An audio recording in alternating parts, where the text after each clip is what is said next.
अस्सलाम वालेकुम ख़वातीनो हज़रात, मैं हूं मिर्ज़ा उस्मान बेग। जैसे कि मैंने आप लोगों से वादा किया था कि नवंबर में हम लोग इकबाल सीरीज़ स्टार्ट करेंगे। उसमें इकबाल की शख्सियत पर, उनकी कुतब पर, ख़ास तौर पर जो उनके दोस्त अहबाब हैं, उनके रिश्तेदार हैं, उनके बेटे, उनकी बेगमात वगैरह की आखिरी आरामगाह, रहाइशगाह वगैरह आपको दिखाएंगे। तो इसमें हमारे साथ एक शख्सियत ने बहुत ज़्यादा ताउन किया, जैसे मैंने हर वीडियो में उनका जिक्र किया। इलामा इकबाल इस्लाम सोसाइटी के चेयरमैन मियाँ साजिद साहब का मैं ख़ास तौर पर शुक्रिया अदा करूँगा। अक्सर हम लोग देखते हैं इंसान की अक़ीदत होती है अपने बुजुर्गान दीन के साथ या जिनके हाथ पे हम लोग बैत होते हैं। मैंने इसलिए नहीं कि वो मेरे साथ आज मौजूद हैं, बल्कि मैंने इतनी अक़ीदत और एहतराम किसी शख्सियत को भी कभी किसी का करते हुए नहीं देखा जितना ये इकबाल से इश्क करते हैं या इकबाल से इनको मोहब्बत है। मैं खुद इनके घर पे जाके, जो एक स्टैम्प सोसाइटी है पूरी दुनिया में सबसे बड़ी जो कलेक्शन है, वो मियाँ साजिद साहब के पास उन्होंने महफूज रखी हुई है। ना सिर्फ स्टैम्प बल्कि इलामा से रिलेटेड जितनी भी चीज़ें थी, वो दस्तखत, चाहे कोई इलेक्शन में इनके बेटे ने हिस्सा लिया, उनके पोते, कोई भी जो चीज़ है उसके ऊपर जस्टिस नासर जवेद के सिग्नेचर, जस्टिस जावेद इकबाल के सिग्नेचर तो हमारे साथ मौजूद हैं इलामा इकबाल स्टैम्प सोसाइटी के चेयरमैन मियाँ साजिद साहब। अस्सलाम वालेकुम मियाँ साहब। जी वालेकुम अस्सलाम। बहुत शुक्रिया, आपने अपने कीमती वक्त में से हमें वक्त दिया, और जिस तरह आपने हमारी रहनुमाई फरमाई इस पूरी सीरीज़ में, मैं आपका तहे दिल से मशकूर हूँ। आपका भी बहुत बहुत शुक्रिया कि आपने इस मुनफरिद काम के लिए मुझे चुना, और मुझे ये बड़ी खुशी है कि इकबाल के हवाले से ये एक अनोखा काम हुआ है कि माह नवंबर में उन डॉक्यूमेंट्रीज को रिकॉर्ड किया गया जो छोटी छोटी डॉक्यूमेंट्रीज हैं, लेकिन बिल्कुल एक नए अंदाज से हैं कि अल्लामा इकबाल की बेगमात की कब्रों पर जाकर, अल्लामा इकबाल के बेटे जावेद इकबाल की कब्र पर जाकर, जावेद मंजिल पर, और अब हम मज़ार इकबाल पर मौजूद हैं। तो ये छोटी छोटी डॉक्यूमेंट्रीज हैं जिससे जो देखने वाले और सुनने वाले लोग हैं उनको मालूमात में जो है उनकी इजाफा होगा, और वो इकबाल के हवाले से और मुख्तलिफ शख्सियात जो इकबाल के साथ जुड़ी हुई हैं उनके हवाले से जो है वो मजीद उनको जो है वो जानकारी होगी। बिल्कुल यकीनन सर, जिस तरह के ये माह नवंबर चल रहा है, तो मैं चाहूँगा कि आप थोड़ा सा पहले इकबाल की शख्सियत के बारे में बताएं, उनकी एजुकेशन के बारे में। जो मज़ामीन में तो चीज़ें आती हैं, मेरा मकसद भी यही था, जो हमने उनकी बेगमात की आखिरी आरामगाहें दिखाई, या वो चीज़ें दिखाएं और वो बताएं जो कुतुब में दर्ज नहीं है। या हमारा वीडियोस का मकसद भी यही है कि जो चीज़ें कुतुब में दर्ज हो गई हैं इख्तिलाफ़ात में, ज़ाहिर बात है पॉजिटिव नेगेटिविटी माशरे का और ज़िंदगी का हिस्सा है। कुछ लोग तनकीद करते हैं, कुछ लोग साथ साथ मस्बत सोच लेके भी चलते हैं। तो हमारा मकसद यही है कि ये पाकिस्तान के कौमी शायर हैं, एक बहुत बड़ी अहमियत है, इवन कि दूसरे ममालिक में तो पूजा तक जाता है इकबाल को, ठीक है। तो उस हवाले से मेरे नज़दीक मियाँ साजिद लाहौर में ख़ास तौर पे, और भी बेशक मैं हर शख्सियत का एहतराम करता हूँ, लेकिन मेरे ख्याल से मियाँ साजिद से ज़्यादा बेहतर हमें कोई भी बता नहीं सकता था। तो मैं चाहता हूँ कि आप इकबाल की शख्सियत के बारे में सबसे पहले थोड़ा सा बता दें, उनकी एजुकेशन के बारे में, पैदाइश का, फिर फर्दन फर्दन थोड़ा थोड़ा 2-2 मिनट का ना, उनकी बेगमात का और बाकी चीज़ें। अल्लामा इकबाल की शख्सियत के बारे में मैं एक चीज़ वाज़ेह कर दूं कि हम लोग ये समझते हैं कि अल्लामा इकबाल सिर्फ शायर है, हालांकि ऐसा नहीं है। अल्लामा इकबाल की शख्सियत के बहुत से पहलू हैं, तो जो सबसे अहम पहलू है वो है कि अल्लामा इकबाल एक मुफक्किर है।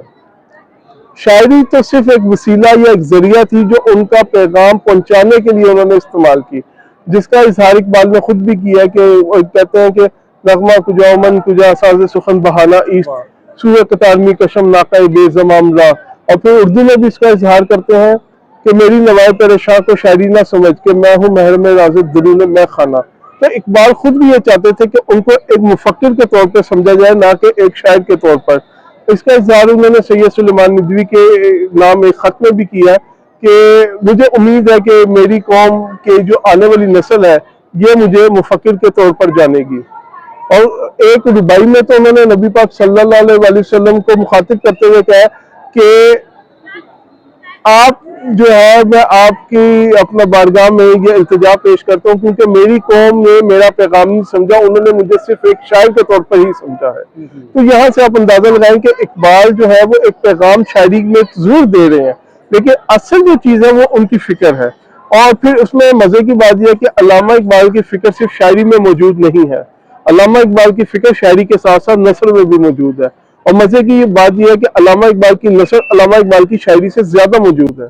तो हमें इकबाल की नसर को भी जो है पढ़ना और समझना चाहिए, जिसमें अल्लामा इकबाल के मज़ामीन हैं, मकालात हैं, खुतबात हैं, मकातीब हैं, तो ये सारी चीज़ें हैं जिनका अगर आप अहाता करें और फिर उनकी शायरी को साथ पढ़ें तो फिर आप इकबाल की फ़िक्र को सही मायनों में समझ सकेंगे। सिर्फ शायरी को पकड़ के या शायरी को पढ़ के इकबाल की फ़िक्र को समझना, मेरा नहीं ख्याल कि वो इकबाल के साथ जो है वो इंसाफ होगा। तो इसलिए ज़रूरी है कि इकबाल को एक मुफक्किर जानते हुए आप इकबाल की शायरी और इकबाल की नस्र दोनों का अहाता करें, दोनों को पढ़ें और उसके बाद फिर आप किसी नतीजे पे पहुंचेंगे। तो अल्लामा इकबाल की शख्सियत क्योंकि अपना जब वो फ़िक्र एक पेश कर रहे हैं तो इसमें मैं वाज़ेह तौर पर बताता चलूँ कि अल्लामा इकबाल की जो फ़िक्र है उसका बुनियादी माखज़ कुरान हकीम है और कुरान हकीम की तालीमात है। अल्लामा इकबाल के एक दोस्त जो थे वो एक दफ़ा इकबाल के पास आए और उन्होंने कहा कि इकबाल जी तुम अपना जो खुदी का फ़लसफ़ा पेश करते हो क्या कुरान के अंदर इसकी तालीम दी गई है? तो इकबाल ने कहा हाँ। तो इकबाल ने सूरह अल-माइदा की आयत की तरफ इशारा किया कि जो आयत यूँ थी कि या अय्युहल्लज़ीना आमनू अलैकुम अनफुसकुम, कि ऐ ईमान वालों अपनी जान की हिफाजत करो। अब जान क्या चीज़ है? ये नफ्स है। और इकबाल जब खुदी का फ़लसफ़ा पेश कर रहे हैं तो असरार खुदी के दिबाचे के आखिर में इकबाल लिखते हैं कि हाँ, लफ्ज़ खुदी के मुतल्लिक नाज़रीन को आगाह कर देना ज़रूरी है कि ये लफ्ज़ जो पहले उर्दू में मुस्तमिल था गुरूर, तकब्बुर और घुमंड के मायनों में, यहाँ पे ऐसा नहीं है। यहाँ पे ये एहसास नफ्स और तय्युन ज़ात के लिए है। तो ये आप देखेंगे इकबाल का जो खुदी का फ़लसफ़ा है वो मार्फत इलाही की तरफ हमें लेकर जाता है। तो ये तो इकबाल का वो एक मरकजी जो था वो नुक्ता था या मरकजी एक आप कह लें कि वो फिक्र थी खुदी। और इकबाल का जो फलसफा खुदी है इसके इर्द गिर्द बाकी इकबाल के तमाम फलसफे जो है वो घूमते हैं, चाहे उसमें वो फ़क्र का फ़लसफ़ा है, चाहे वो इश्क का फ़लसफ़ा है, अक्ल ख़िर्द का फ़लसफ़ा है, ज़मान व मकान का फ़लसफ़ा है, जब्र कदर का फ़लसफ़ा है, वो तमाम सारे खुदी के इर्द गिर्द ही घूमते हैं। तो इकबाल को समझने के लिए ज़रूरी है कि उसको जो है एक मुफक्किर के तौर पर समझा जाए, ना कि एक शायर के तौर पर। और उसके साथ साथ फिर इकबाल की शायरी और उसकी नसर दोनों का मुताला किया जाए। अल्लामा इकबाल ने अपनी ज़िंदगी में अपना सियालकोट में उन्होंने जैसे कि आंख खोली और एक मजहबी घराने के अंदर उनकी परवरिश हुई। शेख नूर मोहम्मद जो कि ख़ुद भी जो सूफिया से अकीदत रखते थे और उनका ख़ुद भी मजहबी रुझान था। और अल्लामा ख़ुद ये बताते हैं कि मेरे बचपन में मेरे वालिद साहब जो थे वो इब्न अरबी की जो किताबें थी फसूसुल हिक्म और फतुहात मक्किया, उसका दर्स को घर में करवाया करते थे। तो ये वो असर था तसव्वुफ का जो इकबाल के जहन पर अपना नक्श था। और इकबाल जो थे वो मजहबी अपना जो तालीमात थी उनको उन्होंने अपना हासिल किया। और इसमें बहुत अहम किरदार जो उनके उस्ताद थे मौलवी मीर हसन उनका भी था, क्योंकि मौलवी मीर हसन ना सिर्फ पंजाबी ज़ुबान के अबूर था बल्कि उनको फ़ारसी, अरबी और अंग्रेज़ी ज़ुबानों पर भी अबूर था। और वो सर सैयद अहमद ख़ान के बड़े दिलदादा थे। तो जिसकी वजह से ये सारी चीज़ें जो थी वो इकबाल की शख्सियत को निखारने में उनका बड़ा अहम किरदार था। और जब हम बात करते हैं शेख नूर मोहम्मद की तो उसमें इकबाल की वालदा की भी बात करना बहुत ज़रूरी है कि इमाम बीबी की तरबियत भी इकबाल की शख्सियत को अल्लामा और हकीमुल उम्मत बनाने में बहुत अहम थी। तो ये वो सारी चीज़ें थी। और उसके बाद जब इकबाल सियालकोट में एफ.ए. तक अपनी तालीम मुकम्मल कर लेते हैं और उस तालीम को मुकम्मल करने के बाद वो जब गवर्नमेंट कॉलेज लाहौर में आते हैं तो यहाँ पे उनको उस्ताद मिलते हैं सर थॉमस ऑर्वेल। ऑर्वेल जो है वो इकबाल की शख्सियत को समझ जाते हैं। और ऑर्वेल ने इकबाल के मुतालिक ये जुमला कहा था कि इकबाल वो शागिर्द है जो उस्ताद को मुहक्किक और मुहक्किक को मुहक्किक तर बना देता है। और जब इकबाल अपना जब उन्होंने यहाँ पे बीए की तालीम मुकम्मल की, उसके बाद एमए फ़लसफ़ा किया, तो आर्नल्ड जो थे वो हिंदुस्तान से वापस तशरीफ़ ले गए बरतानिया। और आर्नल्ड ने इकबाल को कहा कि आपके अंदर मैं एक ऐसी चीज़ देख रहा हूँ कि आपको तालीम यहाँ पे रोकनी नहीं चाहिए बल्कि आप यूरोप आए और अपनी मज़ीद तालीम जो है आप हासिल करें।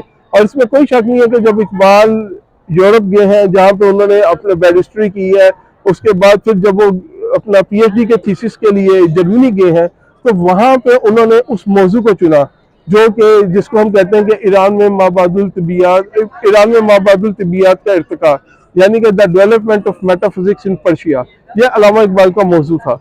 और इकबाल ने वहाँ पे वो निचोड़ निकाला कि तसव्वुफ के अंदर जो वादतुल वजूद है इसको इस्लाम की दुनिया में या इस वक्त जो इस्लामी दुनिया है उसके अंदर बहुत गलत रंग दे दिया गया और उसमें वो अवामिल शामिल हो गए हैं जिनका इस्लाम से कोई ताल्लुक नहीं है और जिन्होंने मुसलमानों को जमूर और पस्ती की तरफ धकेल दिया है।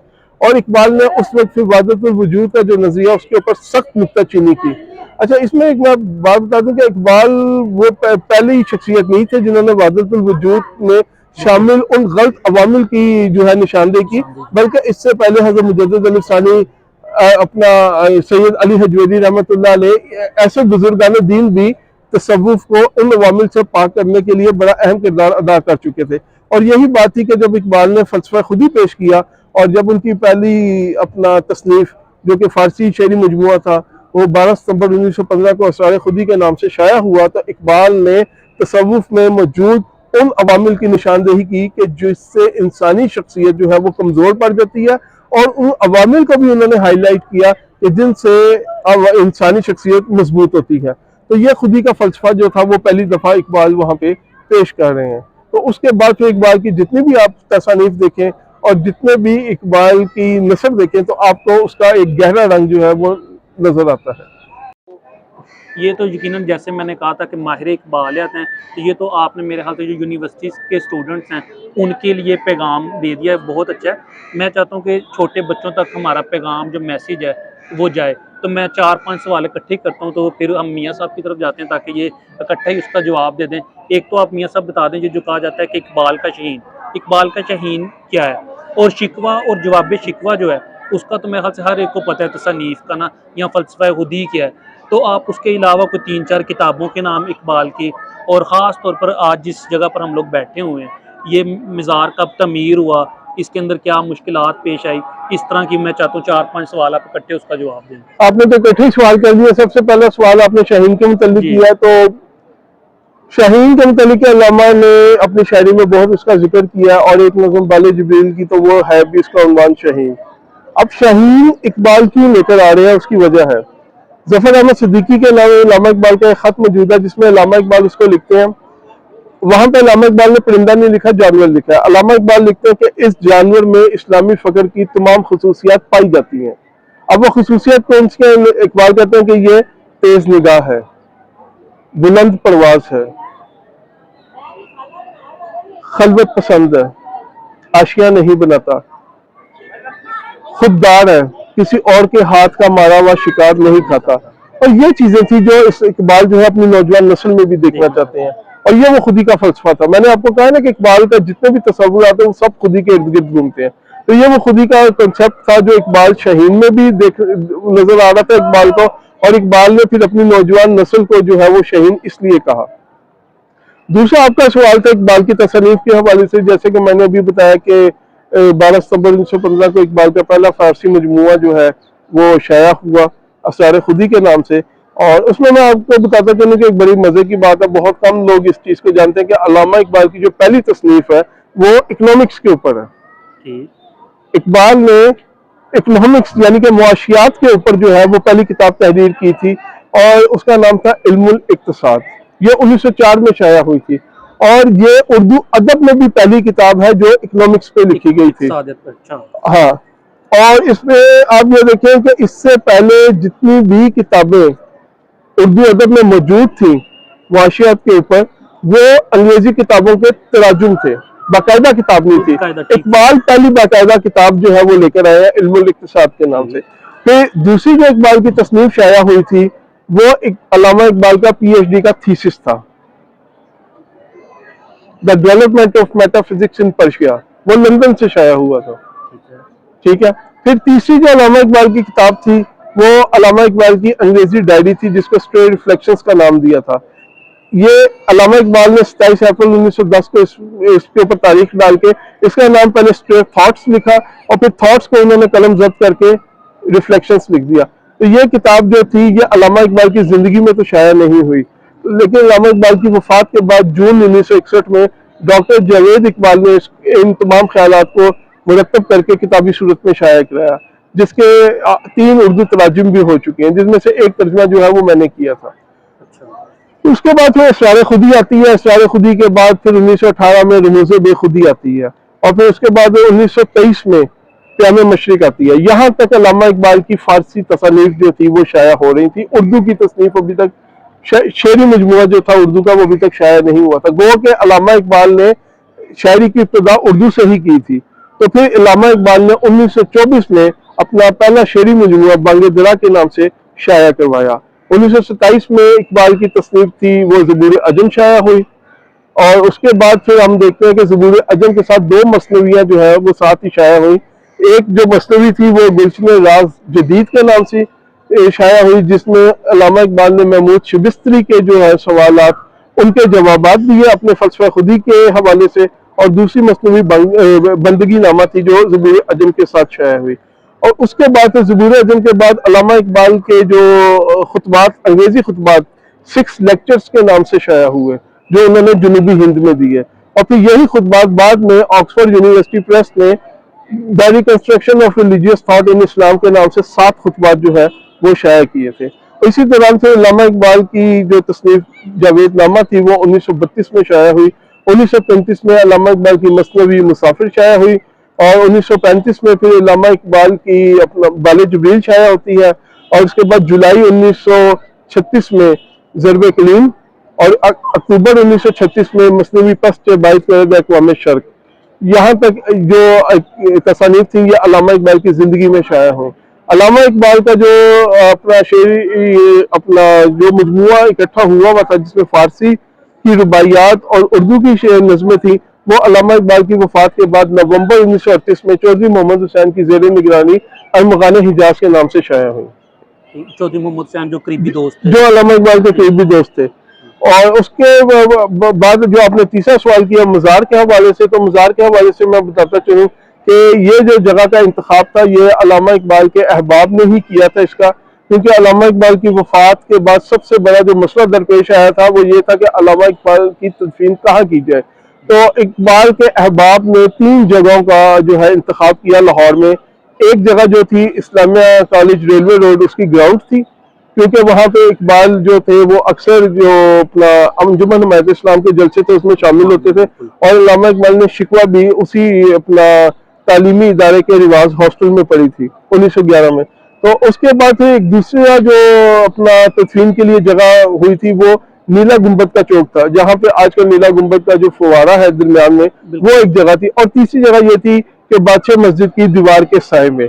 तो जब चौधरी मोहम्मद हुसैन को इन 3 जगहों का बताया गया तो चौधरी मोहम्मद हुसैन ने इस जगह का इंतखाब किया, और उन्होंने कहा कि इकबाल अपने एक शेर में खुद जो है वो इशारा कर गया कि मेरा जो मरकज है वो किसी मस्जिद के साए में हो, तो उन्होंने इस जगह का इंतखाब किया। तो फिर यहाँ पे जो है अल्लामा इकबाल की तस्वीर हुई, और अल्लामा इकबाल का नमाज जनाजा इधर बादशाह मस्जिद में पढ़ा गया, और मौलाना गुलाम मुर्शिद ने अल्लामा इकबाल का जनाजा पढ़ा। और उसके बाद जब यहाँ पे तदफीन हो गई तो फिर अब ये एक मसला दरपेश आया कि अल्लामा इकबाल का जो मज़ार है उसको अब किस तरह तामीर किया जाए। तो 8 साल 1938 से लेकर 1946 तक इस सारे प्रोसेस में गुजरे, और एक कमेटी बनाई गई जो कि चौधरी मोहम्मद हुसैन की क़यादत में कमेटी बनी, जिसके वो सरबराह भी थे, और उस कमेटी ने फिर ये फैसला किया कि इकबाल का मज़ार जो है वो शायाने शान तरीके से बनाया जाए। तो उसमें फिर मुख्तलिफ नक्शा नवीसों ने डिज़ाइन जो है वो भेजे, और चौधरी मोहम्मद हुसैन ने वो तमाम डिज़ाइन जो है वो रिजेक्ट कर दिए। फिर हैदराबाद दक्कन से नवाब ज़ैनजार बहादुर को जो है वो बुलाया गया, और नवाब ज़ैनजार जब यहाँ पे आए तो चौधरी मोहम्मद हुसैन उनको बादशाह मस्जिद की सीढ़ियों पर ले गया, और उनको कहते हैं कि ये इकबाल का मरकज है, और ये आप देखें कि ये बादशाह मस्जिद का दरवाजा है, सामने आलमगीरी गेट है, और इसके शायाने शान जो है वो इकबाल का मज़ार जो है उसका आप नक्शा तैयार करें। तो फिर नवाब ज़ैनजार जंग ने जो है वो नक्शा तैयार किया, और चौधरी मोहम्मद हुसैन ने उस नक्शे को जो है वो मंजूर किया। उसके बाद फिर उसकी तामीर जो है वो 1946 में यहाँ पे शुरू हुई। 1947 में तकसीम हिंद हुई, और उस दौरान जो है मज़ार की तामीर रुक गई, और फिर मज़ार की तामीर जब दोबारा शुरू हुई तो फिर ये जो मज़ार पर पत्थर लगा हुआ है ये मौजूदा हिंदुस्तान के इलाकों से आया, जोधपुर और ढोलकपुर से, ये राजपूताना की जो रियासत है वहाँ के इलाकों से ये संगे सुर्ख आया, और वो फिर मुख्तलिफ यानी के तरीकों से जो है वो पाकिस्तान पहुंचा, और वो फिर यहाँ पे लगा। इसके अलावा जो आप देखेंगे संगे मरमर का काम है, अंदरूनी दीवारों पे जो है वो संगे मरमर लगा हुआ है। और फिर चौधरी मोहम्मद हुसैन ने ही ज़बूर अजम के एक इकबाल की गज़ल है उसके अशार का इंतखाब किया, जो मज़ार की छत के ऊपर जो है वो कंधा है। और ये जो आप देख रहे हैं ये अरमगान हिजाज की रुबाई है जो इस वक्त ये जाली के ऊपर लगी हुई है। और इस तरफ अल्लामा इकबाल का जो ये मज़ार है ये 1950 में मुकम्मल हुआ और 22 फरवरी 1950 को ये मज़ार आवाम के लिए खोल दिया गया। और मज़ार के ऊपर जो है वो तकमील की जो साल लिखा हुआ है वो 1951 लिखा हुआ है, जो कि गलत है। और बाहर तख्ती पे भी 1951 लिखा हुआ है, ये दुरुस्त नहीं है, क्योंकि चौधरी मोहम्मद हुसैन का इंतकाल जो है वो गालिबन 16 जुलाई 1950 को हो गया था।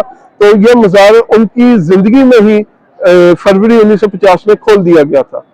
तो इस तरह ये मज़ार की जो है अपना ये तामीर मुकम्मल होती है। इसमें हम देखते हैं कि जो मज़ार का कतबा है ये एक बड़े महंगे पत्थर के ऊपर जो है अपना अपना उस पर जो कंधा किया गया है इकबाल की रुबाई को। और ये जो पत्थर है ये उस वक्त जो शाह अफगानिस्तान थे उन्होंने ये तोहफे के तौर पे भेजा था।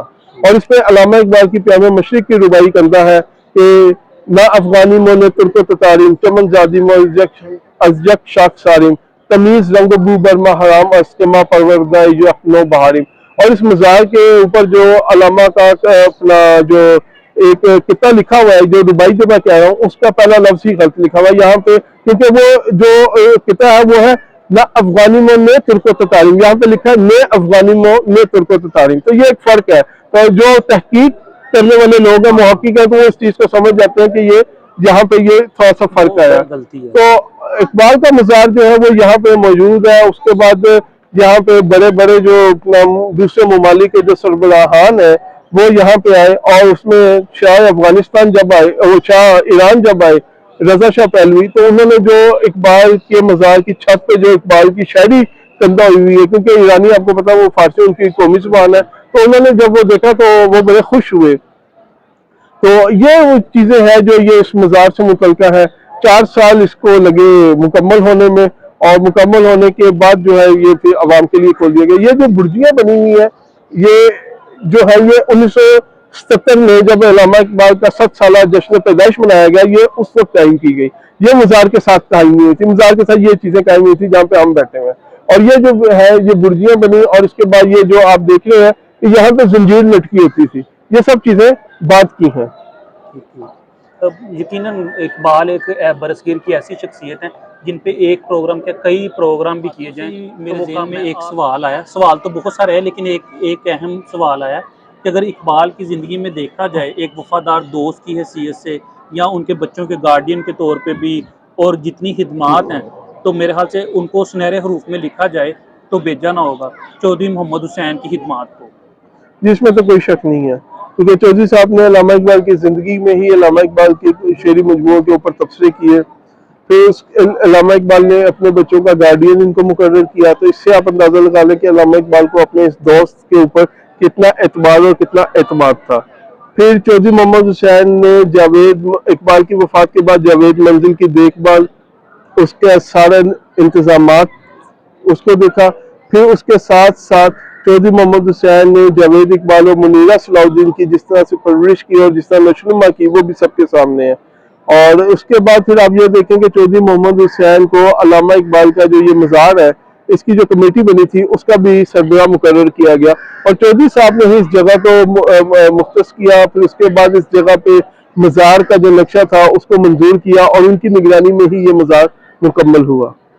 अच्छा, बिल्कुल आखिर में मैं चाहूँगा कि कोई आपका पसंदीदा इकबाल का कोई भी शेर, यकीनन आपकी तो सारी कुत्ते भी जिस तरह आप इकबाल से इश्क करते हैं वो किसी से भी ढका छुपा नहीं है लाहौर में खास तौर पे, लेकिन मैं चाहूँगा कोई चंद एक या दो अशार जो आपको आपके दिल के बहुत करीब हो वो आप हमारे नाज़रीन के साथ शेयर। अगर मैं शेर की बजाय आपको अल्लामा इकबाल का एक कोट जो है वो यहाँ पर सुना दूं जो कि आज मौजूदा हालात में भी बड़ा अहम है कि जो अल्लामा इकबाल ने अपनी अंग्रेजी बयान रिफ्लेक्शंस में लिखे हैं, nations are born in the hearts of poets, they prosper and die in the hands of politicians। कि कौमें शोरा के दिलों में जन्म लेती हैं जबकि सियासतदानों के हाथों परवान चढ़ती और मरती हैं। यकीनन हर इंसान का कोई ना कोई पीरान हो, बुजुर्गान दीन हो या कोई भी हो, वो हर इंसान की तो ऐसी मियाँ साहब की इकबाल से एक अकीदत है, एहतराम है। और मैंने वो देखा है, अपनी आंखों से देखा। वो कहते हैं ना कि वो वैसे तो वो भी फिक्र है कि आंखों देखा भी जूता था, लेकिन मैंने खुद क्या कहते हैं इनके घर भी गया हूँ, इनकी कलेक्शन भी देखी है। मतलब ये अपनी फैमिली के फंक्शन छोड़ देते हैं 9 नवंबर को, या कोई भी नवंबर है उसमें कोई भी इनको कुछ भी कहीं पे भी ले जाए, तो ये इकबाल के नाम पे कहीं पे भी जाने के लिए तैयार होते हैं। तो मैं यही, मेरी तरफ से भी यही मैसेज है कि आपकी लाइफ में लाजमी, आपकी लाइफ में कोई आपके बच्चों की हॉबीज़ या कुछ भी वो लाजमी होना चाहिए। तो मियाँ साहब आपका आखिर में बहुत शुक्रिया। जी जी, आपका भी बहुत शुक्रिया कि ये नवंबर के महीने में जो एक बड़ी खूबसूरत रिकॉर्डिंग्स हमारी हो चुकी हैं।